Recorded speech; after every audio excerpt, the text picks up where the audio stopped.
La lecture de ce matin sera tirée de Deutéronome, chapitre 30, verset 19.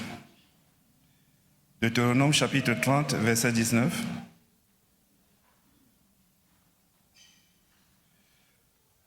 Je lis.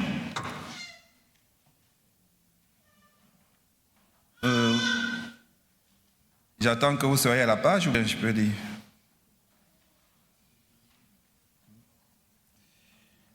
Ok, je vais lire. J'en prends aujourd'hui à témoin contre vous le ciel et la terre. J'ai mis devant toi la vie et la mort, la bénédiction et la malédiction. Choisis la vie afin que tu vives, toi et ta descendance.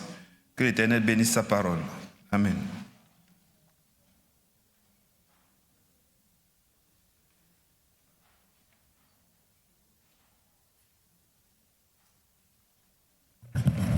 Frères et sœurs, bonjour.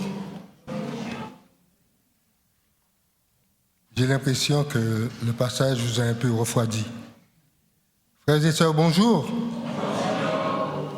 Ah, vous me rassurez et vous me mettez à l'aise en même temps.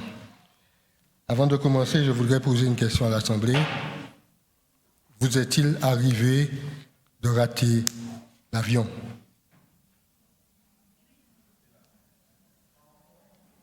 Pas encore.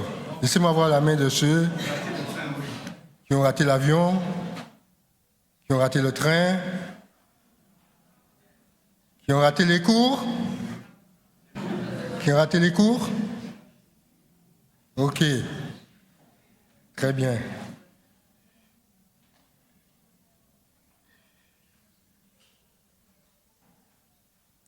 C'était juste une petite entrée en matière pour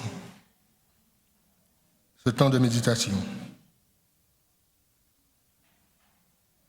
Deuxième passage que j'aimerais lire avec vous se trouve toujours dans le livre de Deutéronome, chapitre 30 toujours, et le verset 15. Voici, je mets aujourd'hui devant toi la vie et le bien, la mort et le mal. Ce matin, nous sommes aux portes de Canaan terrestre. Et malheureusement pour le leader qui a emmené les Hébreux jusque-là, Moïse, il va devoir saluer il va devoir saluer la contrée dont il a eu la promesse de loin. Car in extremis, il a perdu son droit d'entrée en terre promise. En effet, Dieu lui avait conseillé de ne pas frapper le rocher. Vous vous rappelez de l'histoire? Dieu lui avait dit, ce rocher-là, vous n'allez pas le frapper. Puisque symboliquement, le rocher représentait le Christ, et le Christ meurt une fois. Le Christ qui devait être frappé qu'une seule fois.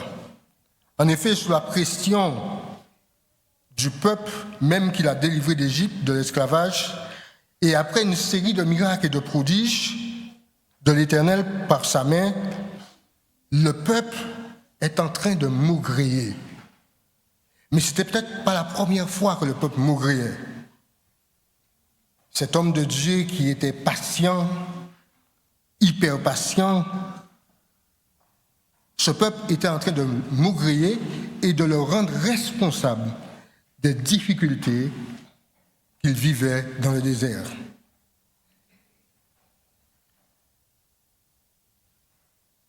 Ainsi, Moïse, courroucé, et je vais dire en autre mot, en colère par un peuple si ingrat, commet l'irréparable. Il frappe le rocher, oubliant l'ordre du Seigneur, il frappe le rocher une fois de plus, une petite fois de plus. Mes amis, pas grand-chose.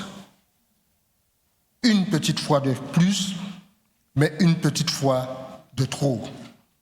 Ainsi, si près du but, Admettez avec moi ce matin que c'est dramatique.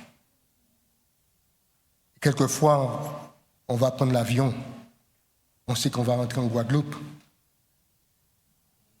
Ou en Martinique, ou en Guyane, ou à La Réunion, ou au Portugal, ou à l'île Maurice. Malheureusement, on rate l'avion. Ou en Afrique. Il ne faut oublier personne. Madagascar. C'est bon? Tout le monde est représenté? Ok. Admettez avec moi que c'est un drame, un véritable drame, l'objet tant attendu, l'objet qu'on a souhaité, l'objet sous lequel on a misé beaucoup. On ne peut pas y aller, on ne peut pas y entrer. 40 ans en Égypte, en esclavage, 40 ans en exil et 40 ans dans le désert, 120 ans pour vivre une situation si dramatique. Ça, c'est difficile. Et quelquefois, les enfants, quand on leur promet un cadeau et qu'à un moment donné, ils commettent l'irréparable, ils n'ont pas le cadeau, ils pleurent. Je n'imagine pas le sentiment de Moïse devant l'objet si convoité. Mais cependant, ce qui nous réjouit le cœur, c'est que bien que n'ayant pas reçu la récompense, à savoir jouir de la Canaan terrestre, il a été pardonné par Dieu et il n'est pas perdu pour l'éternité. Ça, c'est important. Il n'est pas perdu pour l'éternité. Je disais donc, nous sommes aux portes de Canaan. Après 40 ans dans le désert, enfin arrivé, enfin la promesse devant eux, Moïse ne sera plus, Josué, son successeur, est présent. Il donne donc les recommandations de vie pour réussir la vie en Canaan. En quelque sorte, Moïse dresse une feuille de route. Il énumère les bénédictions et les malédictions. Et à travers la bouche de Moïse, Dieu parle à son peuple. Et Dieu dit à son peuple, et Deutéronome 29, verset 2, « Vous avez vu tout ce que l'Éternel a fait sous vos yeux. Je t'ai conduit 40 ans dans le désert. Tes vêtements ne se sont point usés sur toi, et ton soulier ne s'est point usé à ton pied. Vous êtes arrivés dans ce lieu. Sihon, roi des Amoréens, et Og, roi de Bazon, sont sortis à votre rencontre pour combattre. Et nous les avons battus. » Au verset 9, « Vous observerez donc les paroles de cette alliance et vous les mettrez en pratique afin de réussir dans tout ce que vous ferez. » En finalité, la conduite d'Israël, sa bonne conduite, était synonyme de victoire, de prospérité, de réussite et d'évangélisation. Parce que rappelons-nous que Israël avait pour rôle de parler de Dieu à tous les peuples, de les ramener à eux, à l'Éternel. Très bien.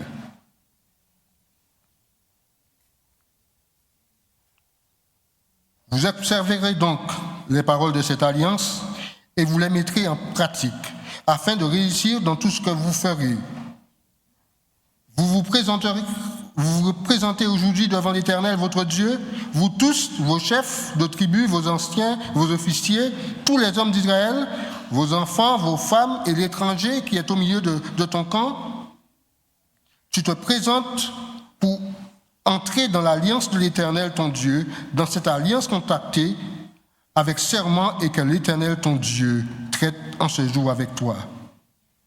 Et au verset 16, la Bible nous dit, vous savez de quelle manière nous avons habité dans le pays d'Égypte et comment nous avons passé au milieu des nations que vous avez traversées. Vous avez vu les abominations et leurs idoles, le bois et la pierre, l'argent et l'or, qui sont chez elles.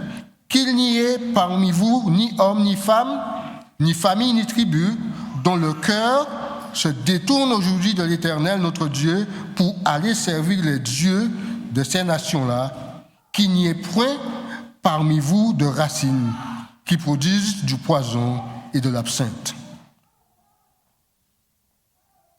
Deutéronome 30, verset 15 nous dit, « Voici, je mets aujourd'hui devant toi la vie et le bien, la mort et le mal. » Ainsi, cette exhortation à choisir entre le bien et le mal résonne plusieurs fois dans l'Ancien Testament. Dans Exode 32, la Bible nous dit, verset 26, la Bible nous dit, « Moïse se tint devant la porte du camp et dit à ceux qui sont pour le Seigneur à moi, tous les fils de Lévi se rassemblèrent aujourd'hui autour de lui. » Et cette histoire fait écho parce que Aaron avait conduit le peuple dans une situation difficile. Moïse vit que le peuple était livré au désordre et qu'Aaron l'avait laissé dans ce désordre, exposé à l'opprobre parmi ses ennemis. Josué 24, verset 15 nous dit, « Mais si vous ne trouvez pas bon de servir l'Éternel, choisissez aujourd'hui qui vous voulez servir, ou les dieux que servaient vos pères, au-delà du fleuve, ou les dieux des Amoréens, dans le pays desquels vous habitiez, moi et ma maison. Moi et ma maison, nous servirons l'Éternel. » Dans 1 Roi 18, verset 21, alors Élie s'approcha de tout le peuple et dit, « Jusqu'à quand clocherez-vous des deux côtés? Si l'Éternel est Dieu, allez après lui.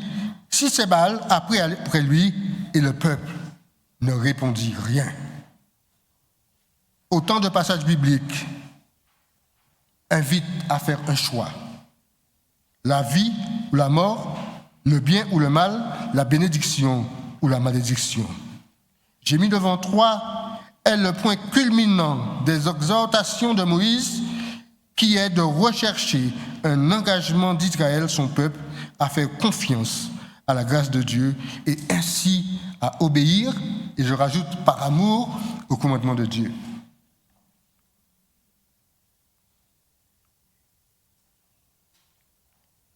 La vie et vivre est le thème clé du chapitre 30. Choisir la vie, c'est choisir Dieu lui-même. Faire confiance à la grâce de Dieu. Dieu veut que nous vivions, frères et sœurs et amis, Dieu veut que nous vivions parce que Dieu nous aime. Et la Bible nous dit dans Jean 3, verset 16, dites avec moi, « Car Dieu a tant aimé le monde, afin que... » Romains 6, verset 23, « Mais le salaire du péché, c'est la mort, mais le don gratuit de Dieu, c'est la vie éternelle. » Ce qui est intéressant avec Dieu, et la Bible nous dit dans Romains 5, verset 8, « Mais Dieu prouve son amour envers nous. »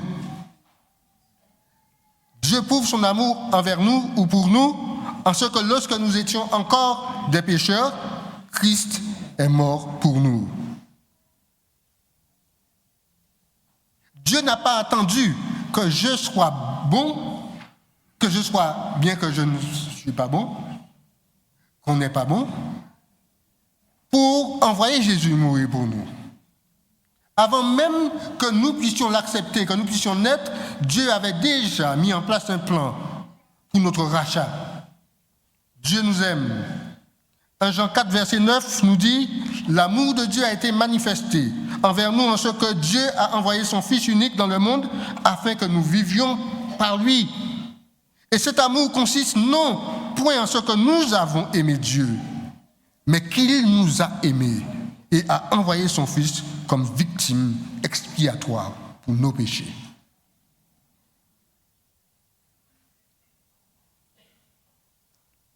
avant même que je naisse, Dieu avait déjà envoyé Jésus pour mon péché, pour me sauver. Et lorsque j'étais en bas dans le péché, dans la malpropreté du péché, la grâce m'attendait. Dieu n'a pas fait ça parce qu'il m'aimait. Il nous aimait et il nous aime. La Bible nous dit, 1 Jean 4, verset 8, celui qui n'aime pas n'a pas connu Dieu car Dieu est amour. Et cet amour consiste non point en ce que nous avons aimé Dieu, mais en ce qu'il nous a aimés et a envoyé son Fils comme victime expiatoire pour nos péchés.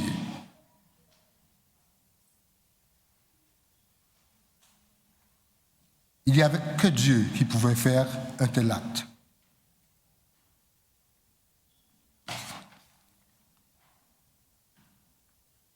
Ce matin, une question se pose. Une question se pose à nous.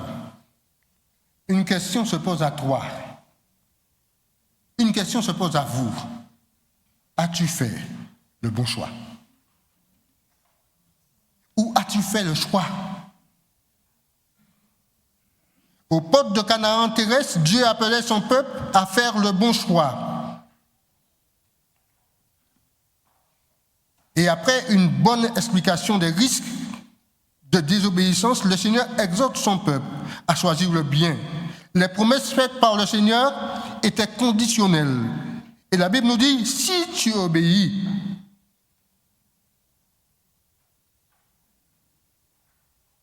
au temps d'Israël, tout comme aujourd'hui,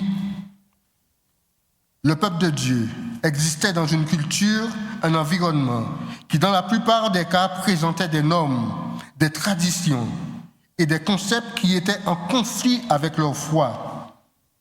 Et nous avons vu ce peuple en captivité. Nous avons vu ce peuple en exil. Nous avons vu ce peuple en souffrance inutile. Aussi, nous qui vivons dans ces temps, devons-nous toujours être sur nos gardes, de peur que les mêmes choses qui arrivaient aux Israélites ne nous arrivent. Et quelquefois, lorsqu'on ne suit pas la voie de Dieu, on est en souffrance. Vrai ou faux?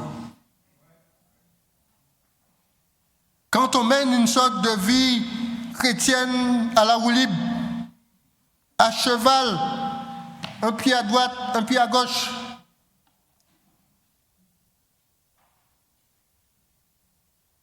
on souffre. Et quelquefois on se demande, mais ça me fait penser à un film, qu'est-ce qu'on a fait au bon Dieu?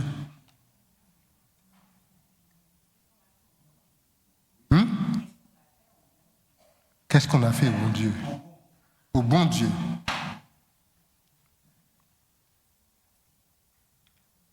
Ainsi, nous devons toujours être sous nos gardes, de peur que les voies du monde, ces idoles et ces dieux ne deviennent aussi l'objet de nos cultes. Insidieusement, les choses entrent. Insidieusement, un petit pas en direction du péché introduit toujours un deuxième pas. Ce matin, je disais dans la classe, il nous faut être des Joseph.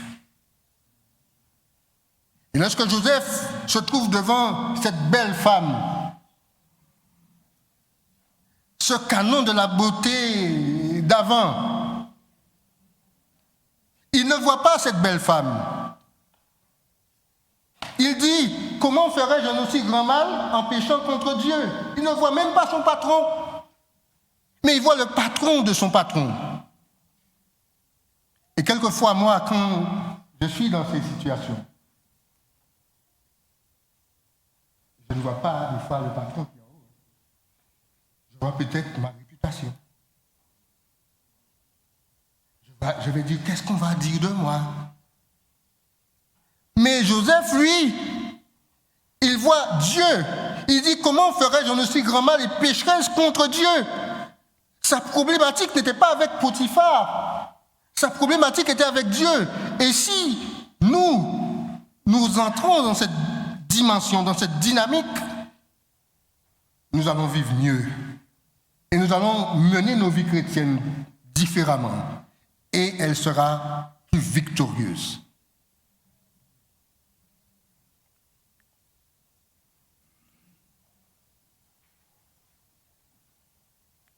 Jean 5, verset 2. 1 Jean 2, verset 15 nous dit. 1 Jean 2, verset 15 nous dit, n'aimez point le monde, ni les choses qui sont dans le monde. Si quelqu'un aime le monde, l'amour de Dieu, du Père, n'est point en lui.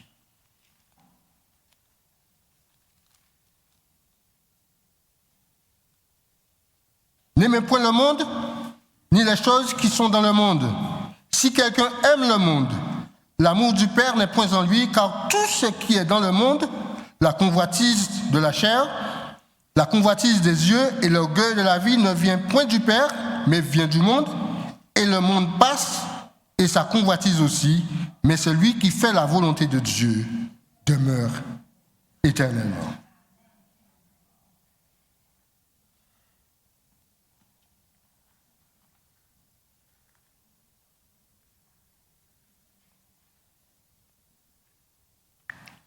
Quand nous lisons les récits de l'esprit de prophétie, la servante du Seigneur nous fait remarquer que nous sommes au temps des périls des derniers jours.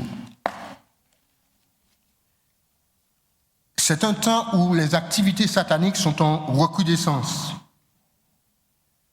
Selon que la Bible déclare, c'est pourquoi réjouissez-vous, cieux, et vous qui habitez dans les cieux, malheur à la terre et à la mer, car le diable est descendu vers vous, animé d'une grande colère, sachant qu'il a peu de temps.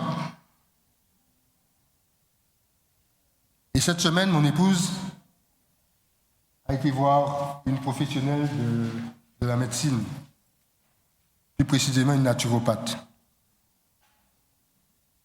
Et tandis qu'elle discutait avec la naturopathe,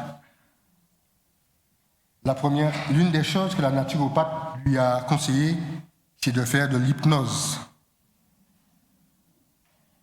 Et en essayant de discuter avec la naturopathe, elle lui a dit, mais ça va vous faire du bien. On va bloquer certaines choses qui sont dans le passé pour bien enrober avec du sucre, comme un peu les chocolats de Noël, du chocolat et du rhum au milieu. Et c'est quand on le goûte qu'on voit qu'on est en train de manger du rhum, de boire du rhum. Et aujourd'hui, le monde regorge de sciences venues du paganisme. Avant, c'était de la sorcellerie, mais aujourd'hui, ce sont des sciences. Et les thérapeutes, les médecins utilisent cette sorcellerie en science. Acupuncture. Quoi d'autre? Et quelquefois, quand vous entrez dans le cabinet de médecin, vous voyez un Bouddha.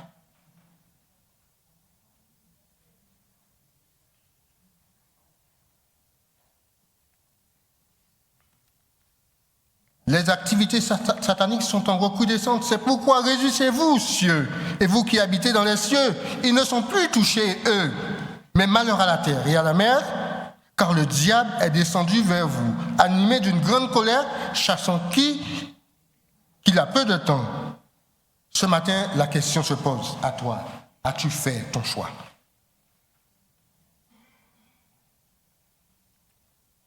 As-tu fait ton choix?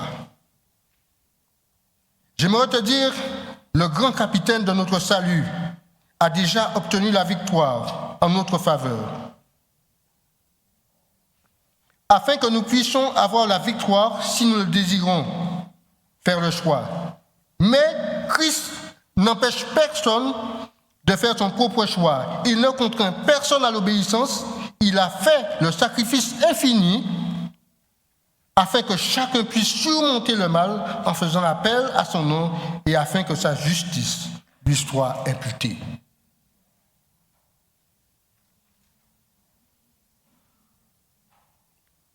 Et ça, nous trouvons ça dans Témoignage pour l'Église, en anglais.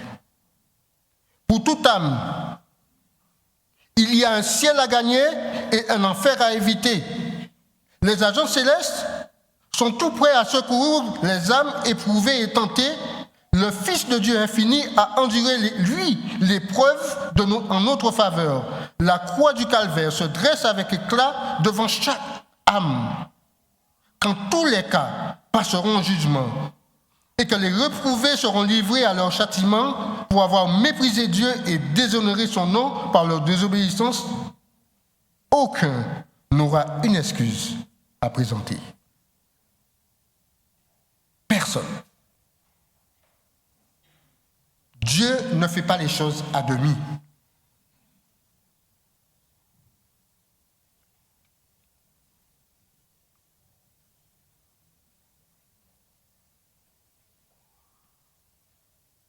Les réprouvés seront livrés à leur châtiment. Quand tous les cas passeront au jugement et que les réprouvés seront livrés à leur châtiment pour avoir méprisé Dieu et déshonoré son nom par leur désobéissance, aucun n'aura une excuse à présenter. Tous eussent pu être sauvés. Ils en avaient la faculté de choisir leur prince. Et nous trouvons ça dans Michel Choisi. En anglais, le livre 1 à la page 87. J'aimerais vous dire que faire le choix de Dieu nous engage à une préparation qui se fait dans la communion constante avec le Christ par son esprit. Pourquoi est-il pressant de faire le choix aujourd'hui? Parce qu'il faut se préparer. Et c'est dans le choix qu'on se prépare, pas hors du choix. Qui c'est qui a été dans un examen sans avoir étudié et pensant qu'elle va réussir l'examen?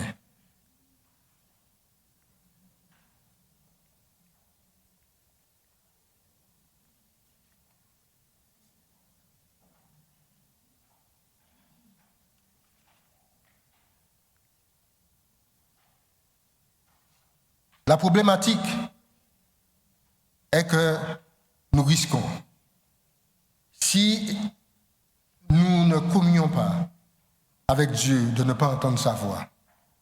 Combien de fois Dieu nous parle, nous qui sommes en communion avec Dieu, et qu'il nous dit « ne fais pas ça ». Nous entendons, et comme disait quelqu'un que je connais, nous cassons une petite baguette dans notre oreille. Et après, on se rend compte que Dieu nous avait dit de ne pas aller là. Mais c'est trop tard. Mais c'est trop tard. On est déjà dans le collimateur. Sinon, nous risquons de ne pas entendre Dieu nous parler et nous indiquer le chemin à prendre. Et c'est pourquoi le temps presse. Choisis la vie afin que tu vives, toi et ta postérité. Préparation, temps de préparation. À l'heure de la plus grande épreuve, chaque homme peut recevoir autant de secours qu'on en a reçu le Christ. La croix nous est garante que personne ne doit nécessairement être perdu. Une aide abondante étant pourvue pour chacun. Nous pouvons vaincre les agents sataniques. Nous pouvons aussi nous joindre aux puissances qui cherchent à contrecarrer l'œuvre de Dieu dans notre monde. L'heure est grave, un choix s'impose.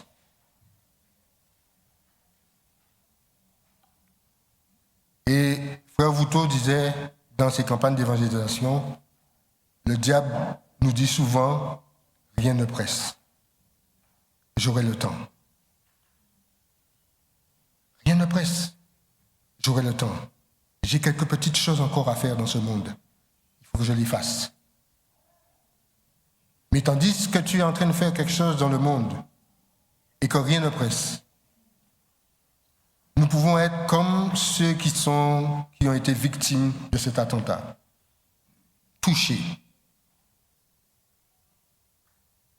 Et plus le temps de faire le choix. L'heure est grave, un choix s'impose. et sans concession, car notre vie en dépend aussi. Frères et sœurs, il est temps pour nous d'arrêter les combats dans l'Église. Ça aussi, c'est une chose que nous devons faire. Il est temps pour nous d'arrêter les histoires. Je voulais utiliser un mot créole, mais je ne vais pas l'utiliser ce matin. Il est temps pour nous d'arrêter les histoires, les querelles qui minent l'Église, qui nous empêchent d'être des victorieux, qui nous empêchent d'être une lumière pour ce monde. Il est temps pour nous de monter un peu plus haut. Dieu a pourvu de tous les moyens du ciel pour que nous puissions y arriver. Il est temps pour nous de passer à une vitesse supérieure. Mais pour cela, il nous faut passer du temps, faire le choix chaque jour. Si je sais que ma langue est trop longue, demandez au Seigneur de tenir ma langue en bride. Si je sais que c'est mon pied qui n'est pas bon, demandez à Dieu de tenir mon pied. Si je sais que j'ai tendance, quand je suis en problématique, à enlever ma veste, je vais le remettre après. Demandez à Dieu de m'aider à garder la veste. Frères et sœurs, Moïse était un homme qui avait suivi Dieu, qui avait vu toutes les manifestations de Dieu, qui avait touché Dieu. Dieu lui parlait face à face. Mais dans une position difficile, il commet l'irréparable.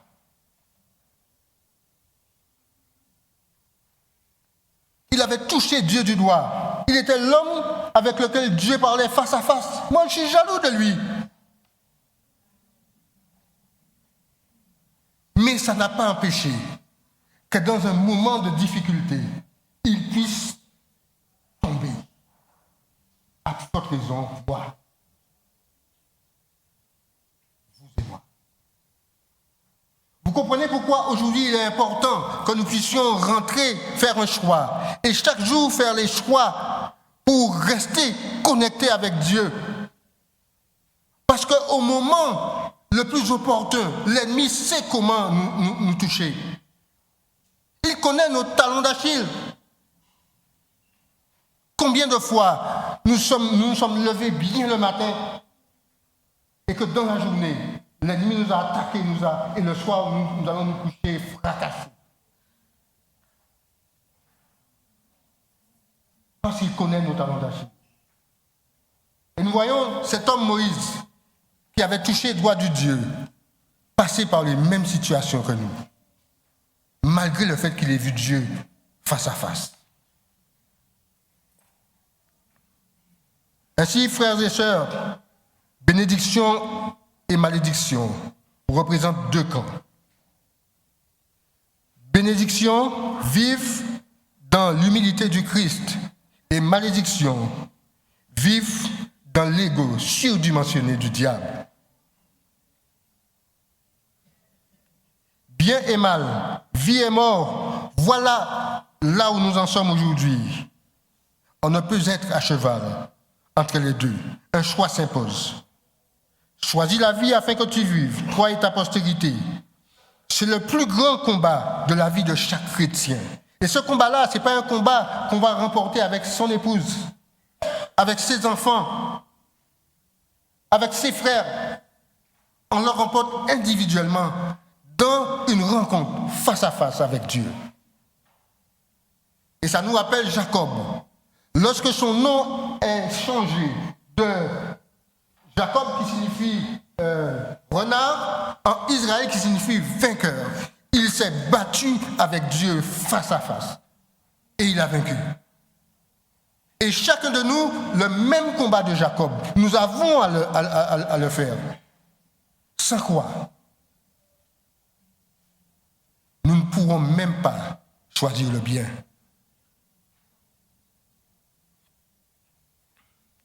C'est le plus grand combat de la vie de chaque chrétien. faire taire son ego et ne pas se retrouver comme Satan, rejeté. Ce matin, frères et sœurs, Dieu nous invite à choisir la vie. Il a mis en œuvre tout ce qui peut nous aider. Il y a quelque temps, le président de la République a dit que c'était la fin de l'abondance. Et nous avons vu sur nous une récession de toutes choses. Mais la grâce surabonde. La Bible nous dit, là où le péché abonde, la grâce surabonde. Et ce qui est important pour nous, ce qui est intéressant, c'est que chacun de nous, nous pouvons venir avec des camions puiser dans la grâce. Jamais nous allons épuiser la grâce. Ce matin, Dieu nous appelle à choisir la vie. Que Dieu nous aide, qu'il nous bénisse et qu'il nous garde. Bon sabbat à tous.